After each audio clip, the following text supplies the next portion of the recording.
কথা বলতে না পারা জানে খুবই একটি গুরুত্বপূর্ণ সমস্যা। সেই অবস্থাটাকে কাটিয়ে তার বিকাশ ঘটিয়ে কিভাবে তার সম্ভাবনাগুলোকে জাগিয়ে তোলা যায়, সেটাই হলো দৃশ্যনীয় বিষয়। তার জন্য তাই দৃঢ় বিশ্বাস এবং একাগ্রতা। হ্যাঁ, কখনো ভেঙে পড়লে চলবে না, কখনো হতাশ হলে চলবে না। ধৈর্য ধরে প্রফেশনালদের সাহায্য নিতে হবে এবং শিশুটিকে যথোপযুক্ত সময় দিতে হবে এবং পরিবেশ দিতে হবে তার সম্ভাবনাগুলির বিকাশ হওয়ার। বহু শিশুই আছে দেরি করে কথা বলে, কিন্তু সমস্যাটা সেটা না, কথা বলতে না পারাটা সমস্যা।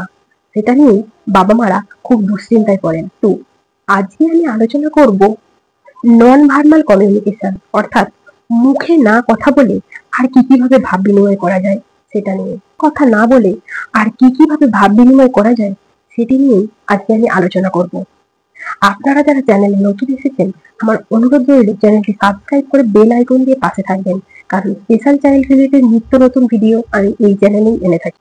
যে সমস্ত বাচ্চাদের cerebral palsy, mental retardation, autism, speech problem, hearing impairment ইত্যাদি ডিসেবিলিটিগুলি রয়েছে, যে কারণে সেই সমস্ত শিশু বা ব্যক্তিদের কথা বলার ক্ষেত্রে সমস্যা এবং কথা বলতে না পারার ঘাটতি দেখা যাচ্ছে। মুখে কথা বলা ছাড়াও একাধিক উপায় রয়েছে শিশুর সাথে ভাব বিনিময় করার। সেই মাধ্যমগুলি কি কি সেটি আজকে আমি আলোচনা করছি। আপনারা ধৈর্য ধরে সম্পূর্ণ ভিডিওটি দেখুন।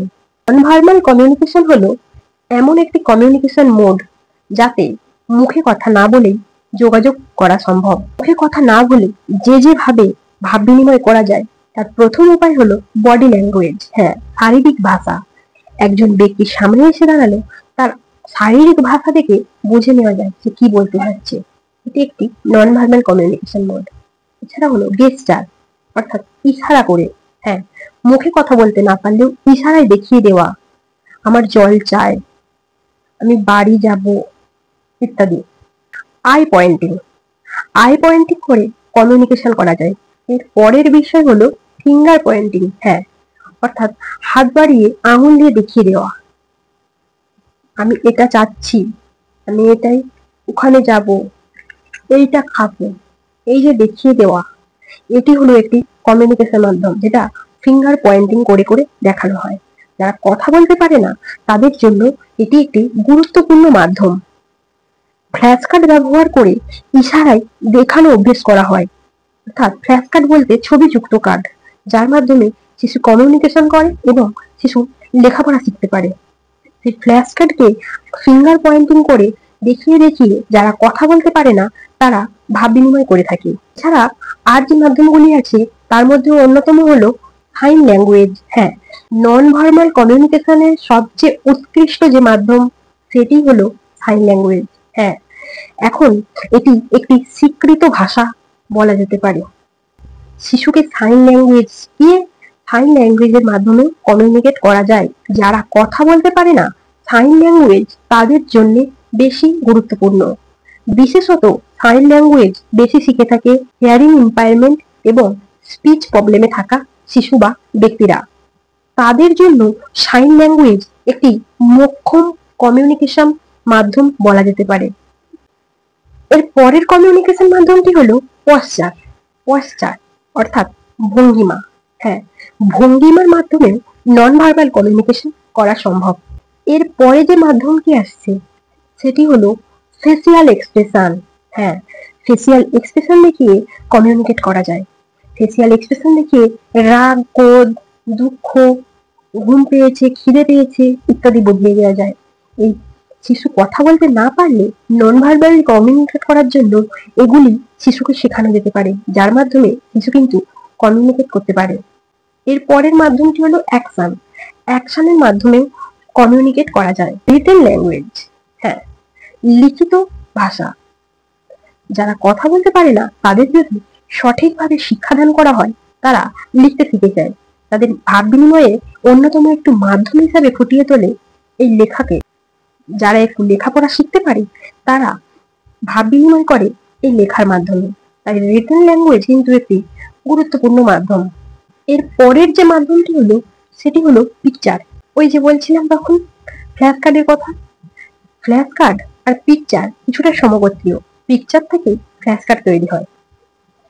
পিকচার দেখিয়ে কমিউনিকেট করা যায়। বিভিন্ন অ্যাকশনের ছবি ওখানে দেওয়া থাকে। শিশু কি বলতে চাচ্ছে তা ওই ছবি দিয়ে দেখায়। Autism, cerebral palsy, hearing impairment, speech problem, mental retardation অর্থাৎ ইন্টালেকচুয়াল ডিসেবিলিটি, এই সমস্ত শিশুদের কমিউনিকেশনের অন্যতম একটি মাধ্যম বলা যেতে পারে এই পিকচার।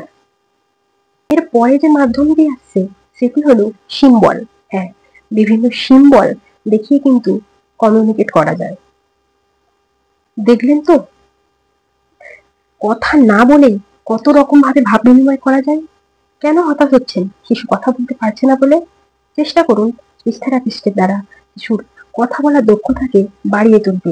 কিন্তু তা বলে কথা বলতে পারছে না বলে একদম হতাশ হবেন না। মেনে নিতে শিখুন শিশুর সমস্যা আছে, তাকে কাটিয়ে উঠতে তার মতো করে সাহায্য করুন। তার অবস্থা অনুযায়ী তার জন্য উপযুক্ত কমিউনিকেশনের মাধ্যম তাকে শেখান, তাকে সেই মাধ্যমের সাথে অভ্যস্ত করান। বহু প্রফেশনালরা রয়েছেন যারা দীর্ঘদিন ধরে এই রকম শিশুদের নিয়ে কাজ করছেন। তাদের পরামর্শ গ্রহণ করুন। শিশুর না পারাকে পরিধিতে মেপে দেবেন না। দেখলেন তো, কথা না বলেই কত রকম ভাবে ভাব বিনিময় করা যায়। কেন হতাশ হচ্ছেন শিশু কথা বলতে পারছে না বলে? চেষ্টা করুন স্পিচ থেরাপিস্টের দ্বারা শিশুর কথা বলার দক্ষতাকে বাড়িয়ে তুলতে। কিন্তু তা বলে কথা বলতে পারছে না বলে একদম হতাশ হবেন না। মেনে নিতে শিখুন শিশুর সমস্যা আছে, তাকে কাটিয়ে উঠতে তার মতো করে সাহায্য করুন। তার অবস্থা অনুযায়ী তার জন্য উপযুক্ত কমিউনিকেশনের মাধ্যম তাকে শেখান, তাকে সেই মাধ্যমের সাথে অভ্যস্ত করান। প্রয়োজনে যথোপযুক্ত ব্যবস্থা নিন। প্রফেশনালদের সাহায্য গ্রহণ করুন। Special educator, speech therapist, audiologist, sign language trainer, speech and language interpreter, বহু প্রফেশনালরা রয়েছেন যারা দীর্ঘদিন ধরে এই রকম শিশুদের নিয়ে কাজ করছেন। তাদের পরামর্শ গ্রহণ করুন। শিশুর না পারাকে পরিধিতে মেপে দেবেন না। প্রফেশনালদের পরামর্শ মতো তাকে তার মতো করে বেড়ে উঠতে সাহায্য করুন। কোথাও বুঝতে অসুবিধা হয়ে থাকলে সরাসরি কমেন্ট করতে পারেন, এবং যদি পার্সোনালি আমার কাছে পরামর্শ নিতে চান অফলাইন কিংবা অনলাইনে, তাহলে নিচে দেওয়া নাম্বারে যোগাযোগ করুন। সম্পূর্ণ ভিডিওটি ধৈর্য ধরে দেখার জন্য অসংখ্য ধন্যবাদ। সবাই ভালো থাকুন, সুস্থ থাকুন, শিশুর জন্য সুন্দর পরিবেশ বজায় রাখুন। ধন্যবাদ।